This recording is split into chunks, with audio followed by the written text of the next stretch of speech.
Jadi kalau pengen dapat hikmah, berhenti jadi orang pelit. Sekarang gini. Saat kita nolong orang lain, sebenarnya yang kita tolong siapa? 17, 15. Yo. Tadi surat 3 ayat 92. Sekarang 17, 15. Auzubillahi minasyaitonirrajim. Bismillahirrahmanirrahim. Nih. Barang siapa berbuat sesuai dengan petunjuk Allah, maka sesungguhnya itu untuk keselamatan dirinya sendiri. Berarti berbuat baik buat siapa, Bu? Kalau berbuat jahat, awas nih, berbuat baik sendiri, buat jahat orang lain. Enggak. Dua-duanya untuk diri sendiri. Maka kalau ibu-ibu lagi menghina orang lain, berarti yang lagi terhina sebenarnya siapa? Mantap.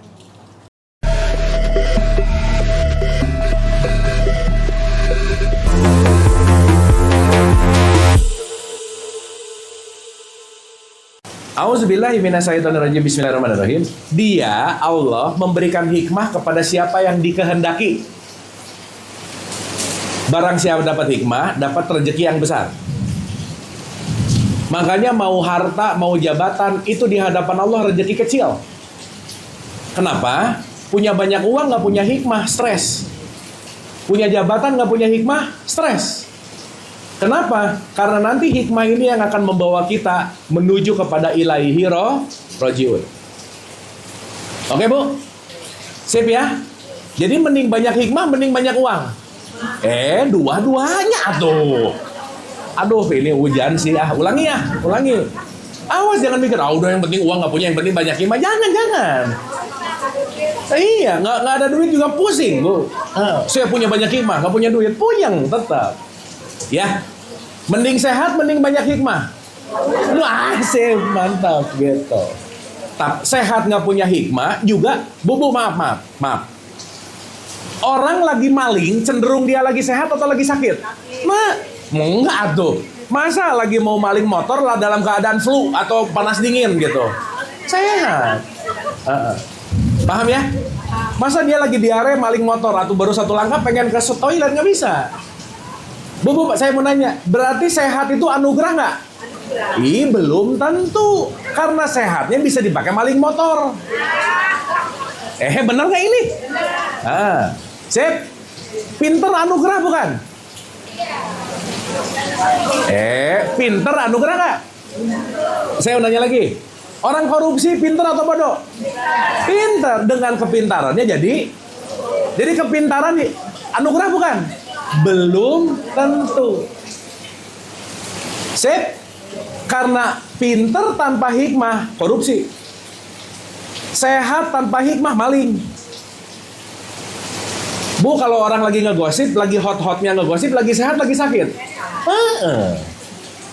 Jadi sehat tanpa hikmah ngegosip. Oke? Sip. Jadi yang penting sehatnya, hikmahnya. Dua-duanya. Dapat? Ini paham nggak ini? Sip. Nah, ulang. Dia, ibu kita baca satu ayat, dalemin pelan-pelan nggak apa-apa ya? Oke, nggak usah cepat-cepat beres, nggak apa-apa ya? Dah. Tapi sampai sini dapat sesuatu, Bu? Dapat ya? Pokoknya Bu, berhenti asal bunyi, berhenti cuman asal baca, coba lebih dalemin aja. Bu, maaf ya, orang yang menjadi Islami bukan yang sedikit-dikit fi amanillah, bukan, Bu. Yang dikit-dikit barakallah, bukan. Bukan yang tiba-tiba kayak Arabi gitu, bukan, Bu. Enggak gitu. Tapi perilakunya yang lebih baik. Oke? Sip. Nah, di sini ada kalimat gini. Dia memberikan hikmah kepada siapa yang dia kehendaki. Nah, saya mau nanya. Berarti semua orang dapat hikmah nggak? Hah? Dengerin. Dia ini siapa? Allah. Pakai Allah aja bayar gampang ya. Allah ngasih hikmah kepada yang Allah kehendaki. Clear? Jadi semua orang dapat hikmah nggak? Enggak. Berarti syarat mutlak dapat hikmah dikehendaki oleh Allah. Sip? Ulang. Ulang. Allah memberikan hikmah kepada siapa yang Allah berarti yang akan dapat hikmah yang dikehendaki oleh Sip? Saya nanya sekarang. Berarti ibu-ibu dapat hikmah atau tidak yang menentukan siapa? Aduh, gawat nih. Ya, Bu saya minum dulu ya Bu ya, minum dulu, minum.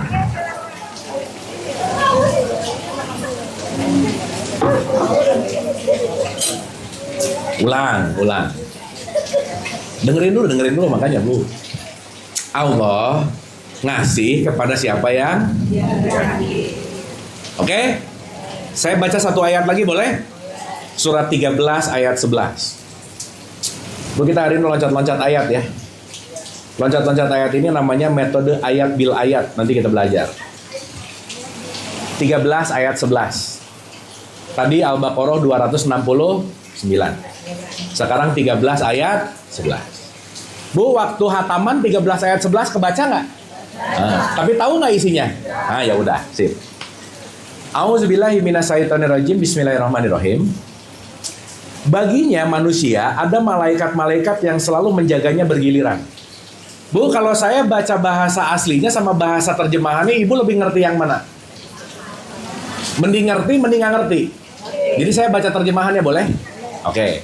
Kenapa di Quran dikatakan fa inna ma yasarnahu bilisanika la'allahum yatazakarun. Sudah aku mudahkan sesuai dengan bahasamu. Jadi kalau sekarang ada orang ngomong, oh Quran itu susah, kenapa? Karena bahasa Arab. Nah itu mah alasan aja dia nggak mau belajar. Kenapa? Karena Quran sudah dimudahkan. Jadi Quran itu harusnya mudah. Kalau sekarang Quran ngomong susah, berarti bukan masalah Qurannya, kitanya nggak mau belajar. Oke Bu? Sip? Oke. Baginya manusia ada malaikat-malaikat yang selalu menjaganya bergiliran. Oke? Dari depan dan dari belakangnya. Nih, mereka menjaganya atas perintah Allah. Sesungguhnya Allah tidak akan mengubah keadaan suatu kaum sebelum mereka mengubah keadaan diri mereka sendiri. Apa Bu? Allah nggak akan merubah keadaan suatu kaum kecuali kaum itu mereka merubah dirinya sendiri. Oke? Kita balik lagi ke Al-Baqarah 269. Ini kalau salah juga jawabannya buset dah. Yo, balik lagi. Al-Baqarah 269. Dia memberikan hikmah kepada siapa yang dia jadi Allah ngasih ke semuanya nggak? Kepada yang Allah. Jadi ibu-ibu mau dapat hikmah atau nggak, yang menentukan siapa? Nah, gitu. Tapi nggak gitu ya tadi jawabannya ya? Oh belum. Oh baru paham. Ya. Berapa tahun gajinya Bu? 20. Ya nggak apa-apa ya. Ya semangat ibu-ibu ngaji luar. Kita tepuk tangan dulu dong buat semuanya, keren. Tetap semangat ya. Nah, berarti penentu kita dapat hikmah atau tidak siapa? Itu Bu pegang baik-baik. Berarti Allah mau ngasih mau enggak, urusannya kita mau atau enggak. Dan Bu jangan lupa, karena urusannya kita mau atau enggak, kita nggak bisa maksa orang lain. Jadi udah Bu, nggak usah rese sama orang lain bukan urusan ibu-ibu. Oh betul. Benar nggak Bu? Benar. Iya. Berarti semakin rese sama orang, semakin susah dapat hikmah. Bener nggak ini? Tetangganya yang nggak pakai kerudung yang pusing, aku. Tetangganya nggak Jumatan yang pusing, aku. Tetangganya ini beda dikit yang pusing, aku. Pusing banget sama urusan orang yang membuat kita susah dapat hikmah gitu inti. Oke Bu? Bu kira-kira usil sama orang lain itu kira-kira bakat nggak? Kayaknya hobi. Bakat atau dilatih? Dilatih. Jadi kalau ada orang yang rese banget sama orang lain, memang dia terlatih. Udah. Sip ya? Berarti indikator parameter hikmah ketika kita udah nggak rese sama orang, nggak bikirin orang, nggak usil sama orang, hikmah siap-siap didapetin gitu. Sip? Oke? Punten saya mau nanya ini jujur-jujuran. Kira-kira ibu-ibu ini tipikal yang rese sama orang lain nggak kira-kira? Bagus. Ya, bagus, mantap ya. Pantesan cepat ngerti sekarang ya. Berarti emang nggak rese. Bagus Bu, bagus banget. Top banget. Ya, karena saat kita mulai tidak terlalu sibuk sama orang lain, ibu tahu kepo nggak? Apa kepo Bu? Ya kepo itu singkatan dari apa? Kepo itu singkatan dari knowing every particularly object.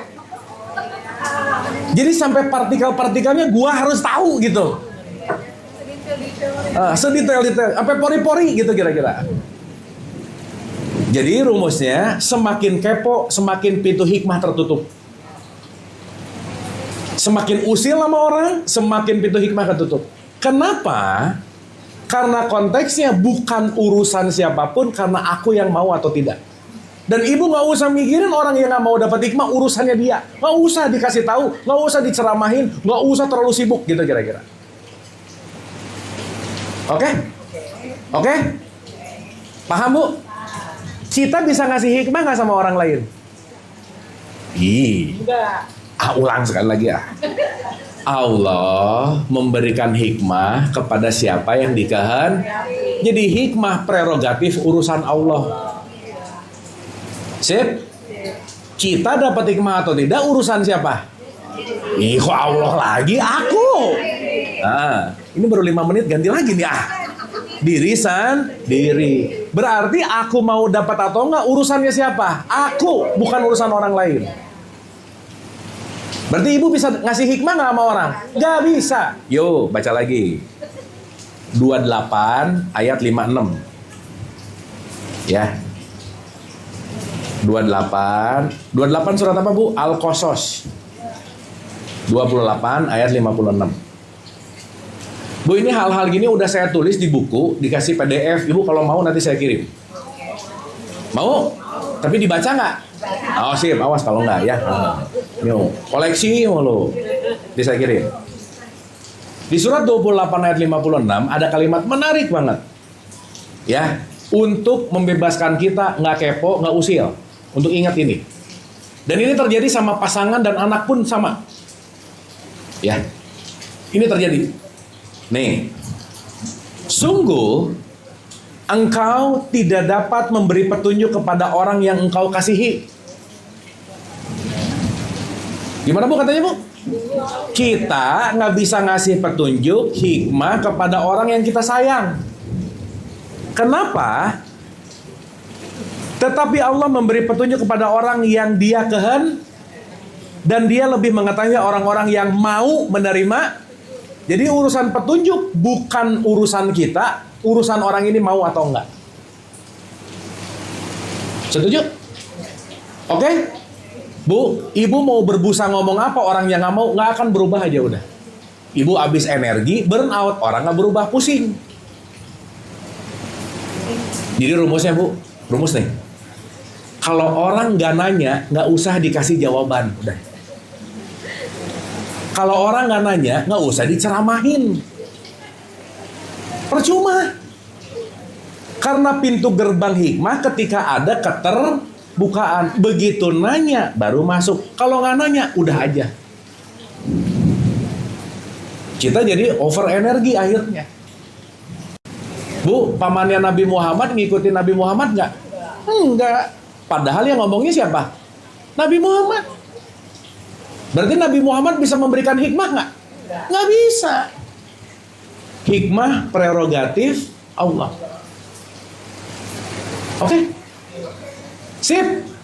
Jadi yang nentuin dapat hikmah atau nggak siapa? Mantap. Sip. Kita lihat 20 menit lagi ya.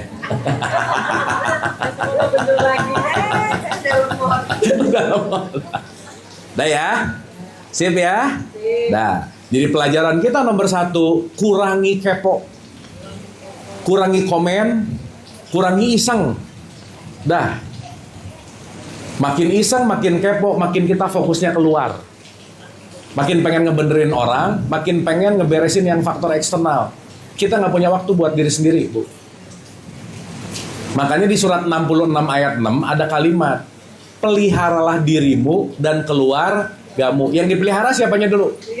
Jadi ibu-ibu kalau anaknya pengen soleh-solehah, yang soleh-solehah siapanya dulu? Nah, udah gitu. Ya Allah, jadikanlah anakku soleh dan solehah. Ibunya ngegosip mulu gitu misalnya, nggak bisa lah. Pelit gitu misalnya, nggak bisa. Karena apa yang terjadi di luar tergantung apa yang terjadi di dalam. Oke? Sip? Dah, ulang. Bu, saya ulang-ulang nggak apa-apa ya? Kenapa coba? Diulang-ulang aja lupa, apalagi nggak gitu. Ada ayatnya, Bu. Nih, saya jadi ingat. 18 ayat 54 nih. Ini menarik, Bu. Surat 18 Al-Kahfi ayat 54. Saya jadi pop-up ayat ini nih. Ya, 18 ayat 54. Nih.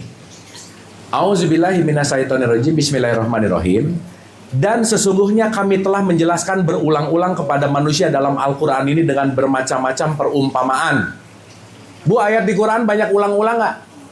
Di Ar-Rahman itu diulang-ulang berapa kali, betul?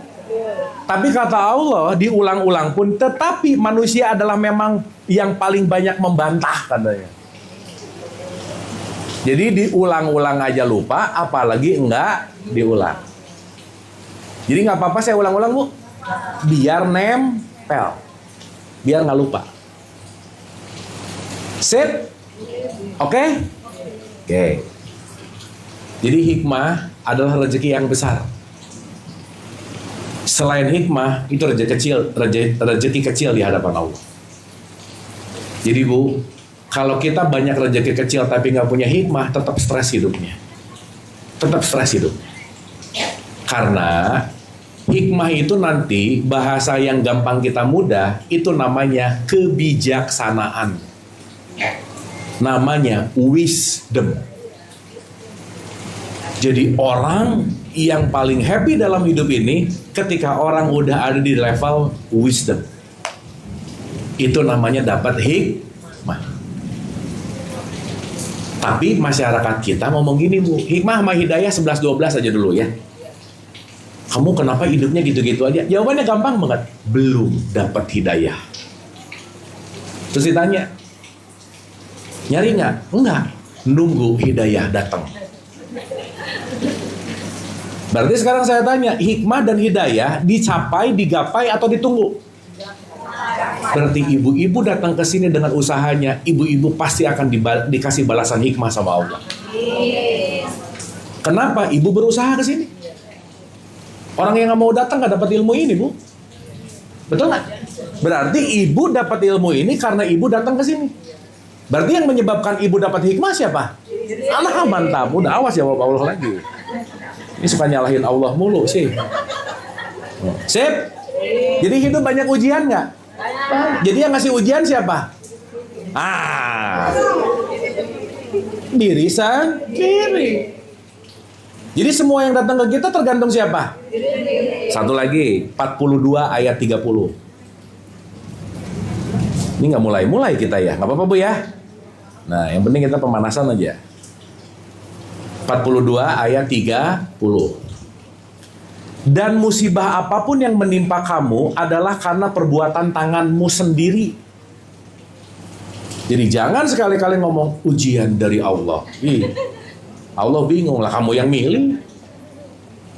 Ibu suka nyesel nggak? Suka. Yang milih siapa? Oh, gitu. Lu tahu gitu nggak milih dia misalnya. Sekarang nyesel. Yang lucu, yang milih kita nyalahin Allah. Allah menguji aku gitu. Gimana? Betul nggak? Sip? Berarti hikmah siapa yang menentukan? Ujian siapa yang narik? Azab siapa yang menentukan?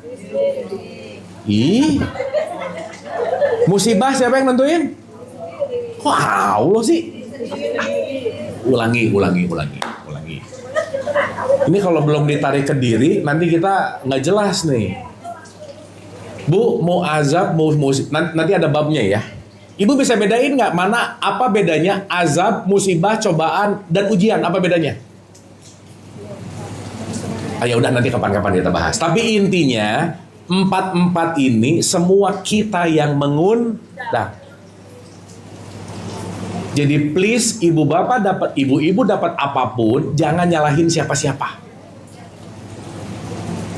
Begitu makan cabe, diare, Allah menguji aku. Lah kamu yang makan cabe, gimana sih gitu? Gimana sih? Paham ya? Sip ya? Berarti kita bertanggung jawab terhadap siapa? Mantap. Sip. Disip, paham ya udah ya? Dah, baru kita mulai. Bismillah. Nah, sekarang yang pengen saya bahas, esensi pertemuan kita hari ini, gimana cara dapat hikmah? Udah itu yang jadi pertanyaan. Betul nggak? Sok saya mau nanya, ibu-ibu kalau pengen dapat hikmah, perlu tahu caranya nggak? Gimana caranya?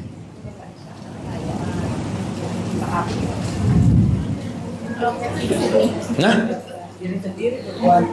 sesuai ajaran. Nah, gini, Bu, kalau kita sudah diberikan contoh, paling gampang itu mencontoh yang udah jelas-jelas dapat hikmah.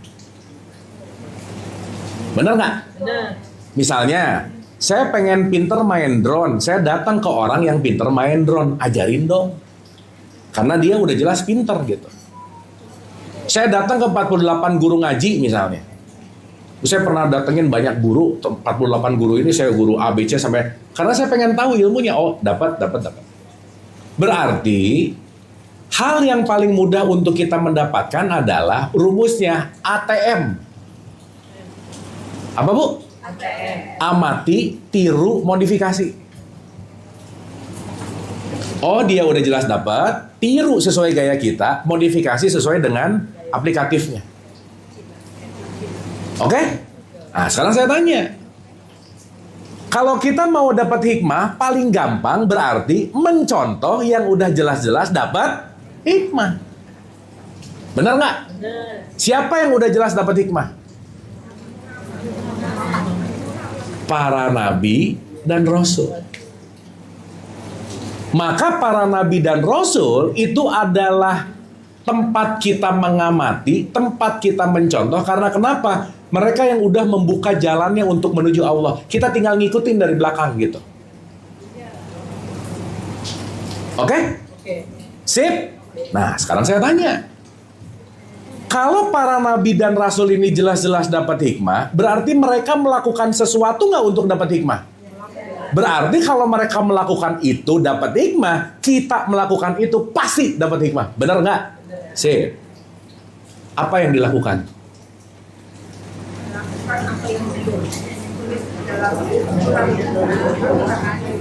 Nah, mulai nih. Ya, mengamalkan apa yang dalam Quran 6.236 ayat, banyak, Bu, pusing.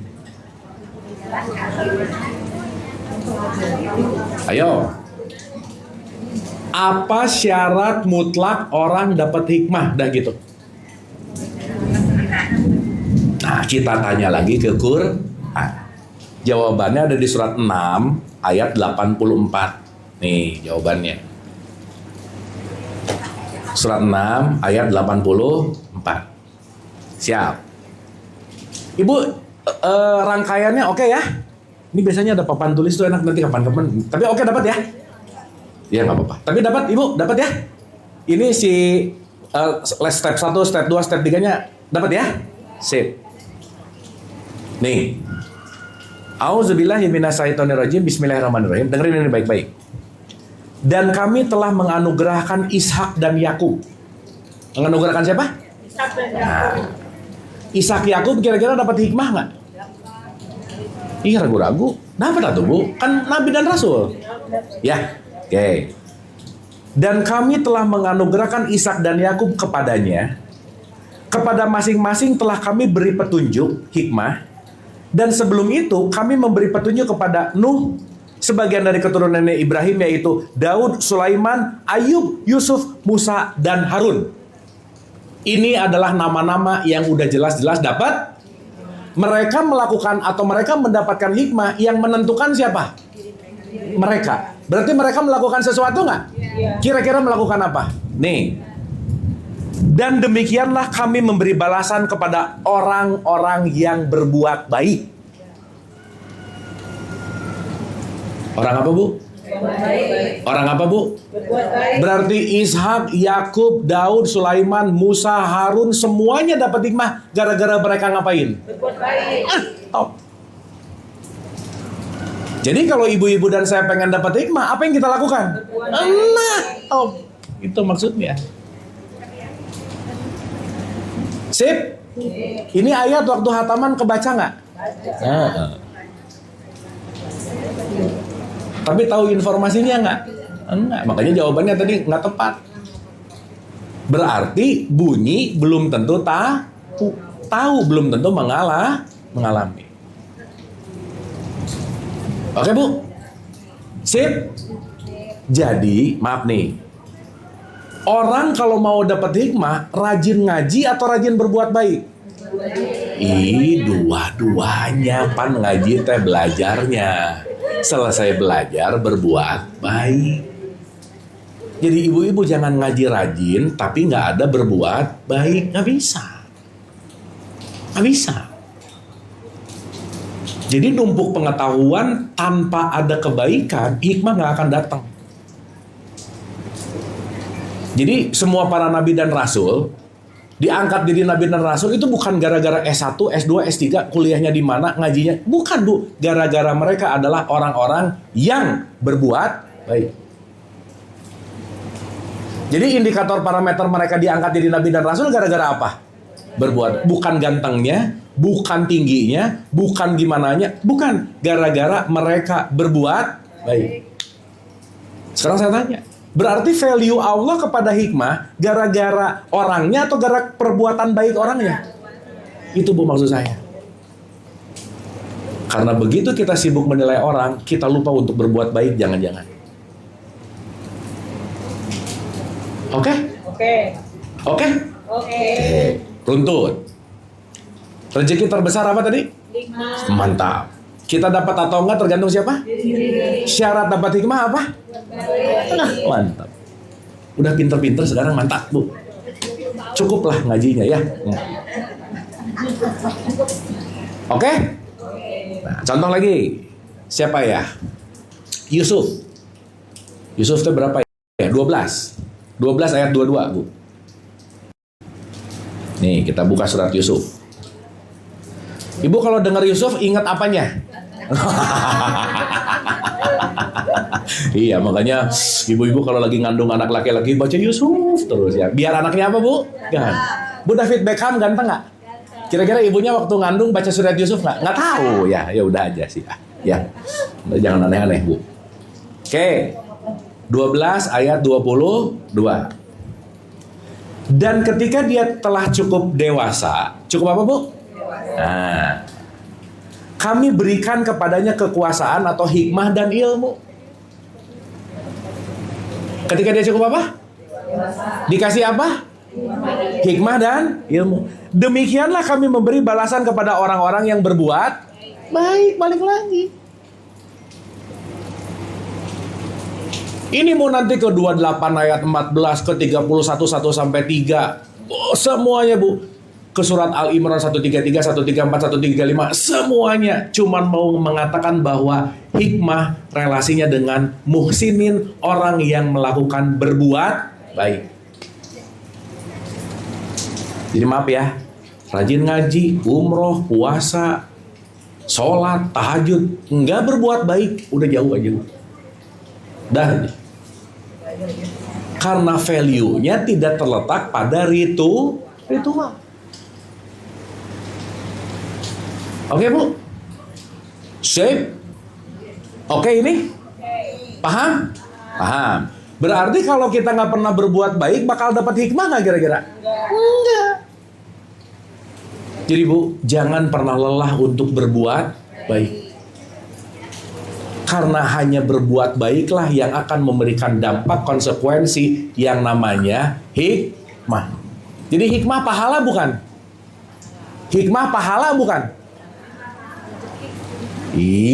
Kan pahala itu tadi konsekuensi. Jadi hikmah konsekuensi bukan? Iya. Ketika kita apa? Berbuat.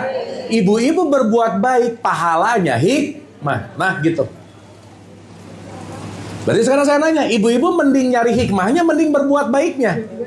Nah itu saya maksud saya.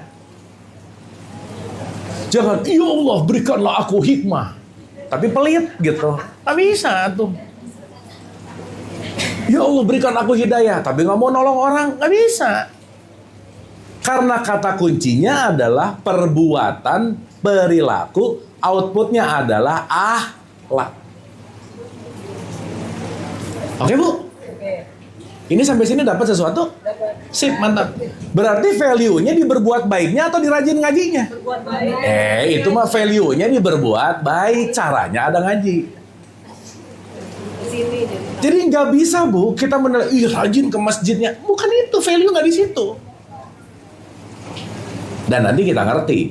Nanti ada tata cara berbuat baik yang diridhoi oleh Allah. Karena Bu, ada orang berbuat baik tapi nggak diridhoi Allah. Karena berbuat baiknya mau-mau dia gitu. Makanya kita perlu tahu petunjuk nggak kira-kira? Perlu. Nanti kita bahas di next gitu. Tapi at least sekarang kita ngerti dulu. Oh ya ampun, betapa pentingnya berbuat baik karena itu mengundang hikmah. Berarti kalau hikmah mau datang harus diundang nggak? Iya dong. Berarti ibu harus ngirim undangan nggak? Iya dong. Apa ngirim undangannya berbentuk apa? Nah, udah sip. Nah, ini saya ulang-ulang ini ya. Supaya ibu-ibu habis dari sini nggak ragu-ragu lagi, nggak segan-segan untuk berbuat baik. Sip. Pertanyaan berikutnya. 2 pertanyaan terakhir nih. Sebelum nanti kita resume. Perbuatan baik yang paling terbaik apa Bu? Best of the best berbuat baik apa? Tuh, lagi. Orang, oke. Kalau pakai satu terminologi istilah, perbuatan baik yang terbaik. Surat 3 ayat 92. Yuk, buka lagi. 3:92. Ya. Mantap. Auzubillahi minasyaitonirrajim. Bismillahirrahmanirrahim. Kamu tidak akan memperoleh kebajikan yang sempurna sebelum kamu menginfakkan sebagian harta yang kamu cintai. Oke? Dan apapun yang kamu infakkan tentang hal itu, sungguh Allah Maha mengetahui. Jadi menginfakkan, bersedekah itu adalah top of the top dari yang namanya berbuat kebaikan. Makanya sedekah itu powernya kencang banget, Bu. Bu, sekarang saya mau nanya. Ibu waktu bersedekah, lagi nolong orang yang ditolong sama ibu nggak? Ibu-ibu lagi ngelihat orang lapar, sedekah. Ketika ibu-ibu sedekah, yang lagi ditolong siapa sebenarnya? Banyak. Hah? Dengerin dulu. Gini. Ulang ya. Ini terkait sama ayat ini supaya nanti kita mindsetnya ngerti. Nih. Kamu tidak akan memperoleh kebajikan yang sempurna sebelum menafkahkan harta yang kamu cintai. Betul? Berarti yang kita terlalu cintai lepas gitu. Karena nggak boleh cinta banget. Makanya Bu, yang terlalu dicintai, mau ibu rela, mau nggak, pasti lepas. Udah pasti aja. Pilihannya mending terlatih melepaskan daripada dilepas paksa gitu kira-kira. Karena nanti dalam kehidupan ada hukum yang namanya perputaran. Terima, kasih. Kalau kita nerima, jangan lupa ngasih. Kenapa? Yang kita kasih akan muter lagi. Jadi kalau nerima terus nggak pernah ngasih, mampet kayak akuarium butek nanti. Stres, stuck gitu. Berarti hukum ini akan terus terjadi nggak?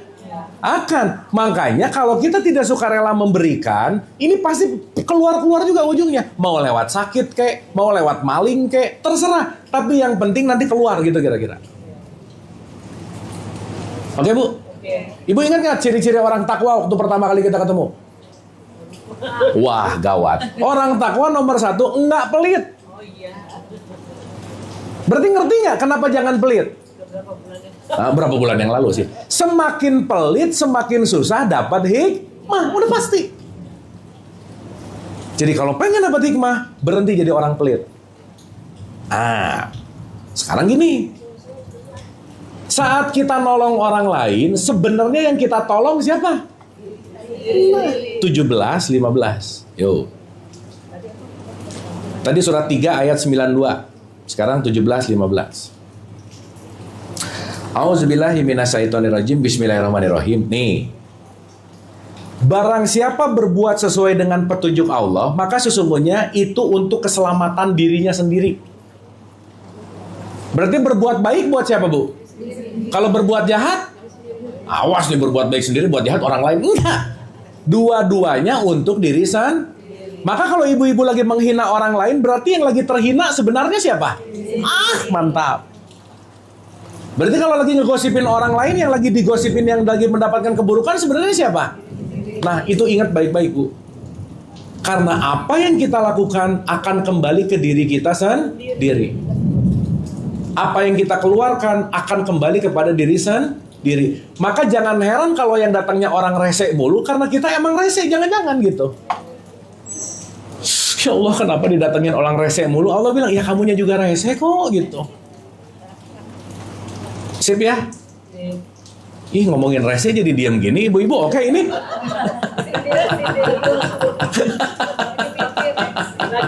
Lagi mikir. Ya, bagus. Paham ya? Ulang. Barang siapa berbuat sesuai dengan petunjuk Allah, hidayah Allah, maka sesungguhnya itu untuk keselamatan dirinya sendiri. Dan barang siapa tersesat, maka sesungguhnya kerugian itu bagi dirinya sendiri. Bu, kalau orang lain dosa, kita bisa kecipratan dosanya nggak?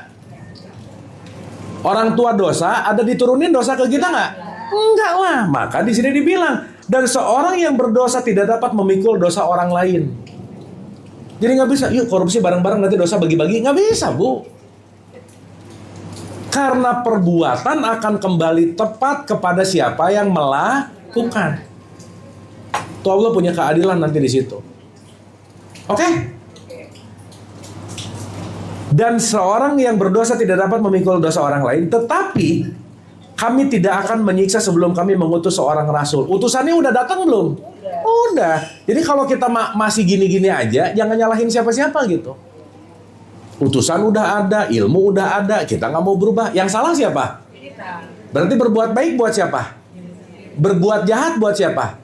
Jadi yang menentukan kita dapat hikmah atau nggak siapa? Jadi yang mengundang ujian siapa? Musibah siapa? Sip, udah mantap. Jadi nanti telunjuknya ke sini terus gitu. Oke? Sip? Paham ya? Berarti Qurannya nomor 1 diapain? Dibaca dulu atau baca.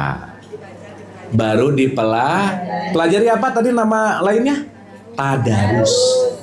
Ingat kalau tadarus cuma alif lam mim soda kok, itu mah bukan tadarus namanya. Itu balapan ngaji namanya. Habis dipelajari diapain?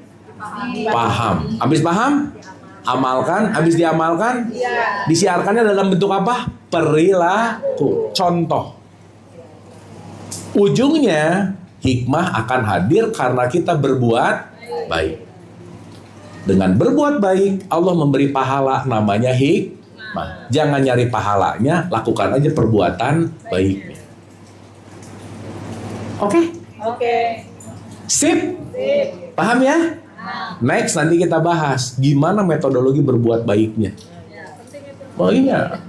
Gimana takarannya, siapa targetnya, dan apa yang perlu kita lakukan dalam berbuat baik. Nah, itu nanti kita sebut manajemen berbuat baik. Karena boleh jadi berbuat baik mau-maunya kita, yang akhirnya kebaikannya justru tidak menumbuhkan kesadaran gitu. Maka jadi orang baik juga rugi, Bu, nanti kita ngerti. Maka nanti jadilah orang yang sadar. Oke? Sip? Dapat sesuatu hari ini? Dapat ya? Jadi mending nyari pahala, mending nyari surga.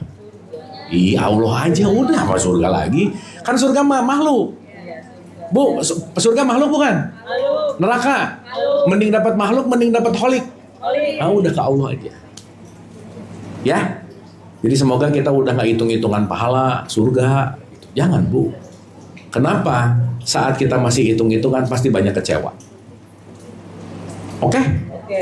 Sip. Ada pertanyaan?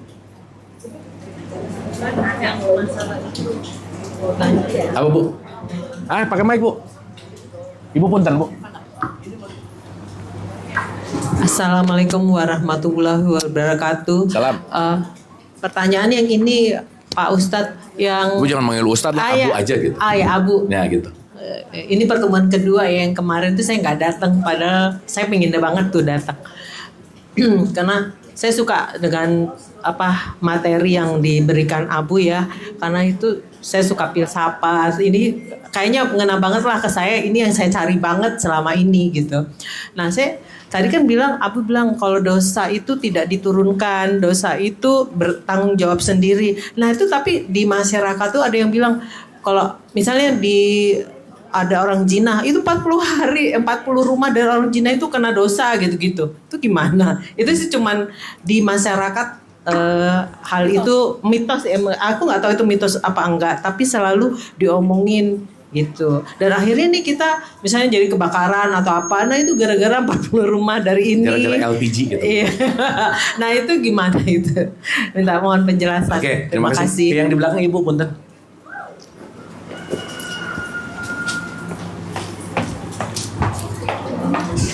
Assalamualaikum warahmatullahi wabarakatuh. Assalamualaikum warahmatullahi. Pak Ustadz, saya jamaah Pak Ustadz dari Babu Salam, dari Nurus Nisa dan di kajian Cipete. Wah, luar biasa. Bismillah ya, mencari ilmu. Amin. Tapi saya ada satu pengajian, ibu ketuanya itu setiap, bukan di yang tadi saya sebut, ada satu pengajian lain ya.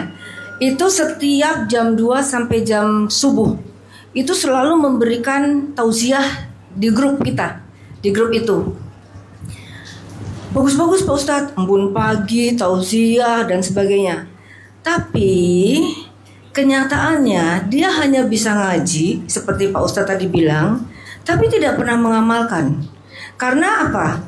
Yang kita tahu dia kepada anak buahnya aja, kepada pembantunya, kepada teman-temannya yang miskin dalam tanda kutip.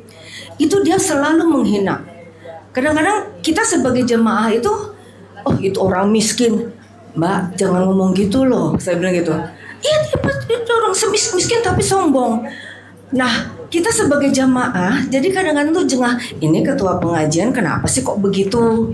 Dan selalu kalau dia menulis dari jam 2 sampai jam setengah 5 itu, nanti kalau kita jawab, amin, terima kasih sahabat surgaku. Jadi saya pikir, emang pasti masuk surga gitu dah. Nah, bagaimana kita mengantisipasi atau bersikap kepada beliau? Karena kalau kita kasih tahu, yang ada kita dimarah-marahin.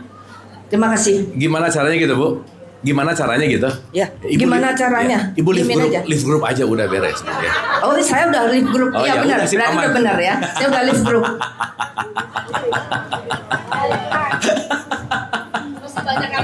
Ya, oke.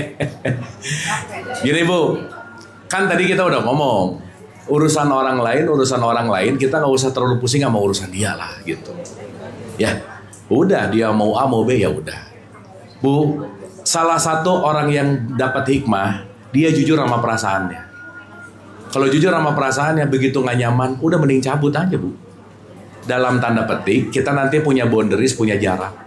Karena kenapa? Ingat, kita nggak pernah bisa ngerubah orang lain. Dan kita juga nggak kenal-kenal banget, yang ngerti-ngerti banget juga nggak usah menilai, udah gitu aja. Gitu ya Bu ya? Iya. Udah. Sip, udah. Ibu kalau nggak nyaman, udahan aja. Mending ganti circle Bu. Gitu. Ya, karena nanti kita ngerti. Semua kehidupan itu pasti akan sesuai dengan frekuensinya. Kalau nggak sefrekuensi mau dipaksain nggak enak Bu, tetap. Gitu. Nah, kenyamanan itu, keputusan itu nanti yang perlu kita latih gitu. Itu nomor satu. Yang kedua Bu, gini, banyak analogi perumpamaan dari dosa zina 40 hari lah orang itu tuh perumpamaan sih Bu. Tapi kalau ngomongin dosa, masa dia yang melakukan, aku yang kena? Kan aneh ya. Kecuali ngintip aja enggak, bukan rugi ya. Ngintip mending lah ngelihat gitu. Misal. Nah itu tuh cuman mau ngasih gambaran gini. Kalau satu orang berzina 40 itu dapat, intinya apa? Mengamankan sesama dalam lingkungan gitu. Supaya kita saling mengamankan, kita sama-sama berjuang untuk membuat kemaslahatan bersama gitu itu. Gitu ya. Nanti Ibu boleh buka di surat 17:15. Sok dicatat.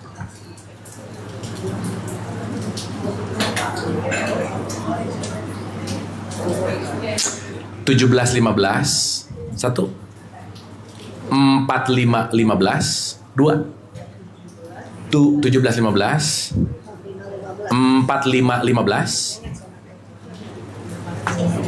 45 ayat 15 Azariyat ya 17 ayat 7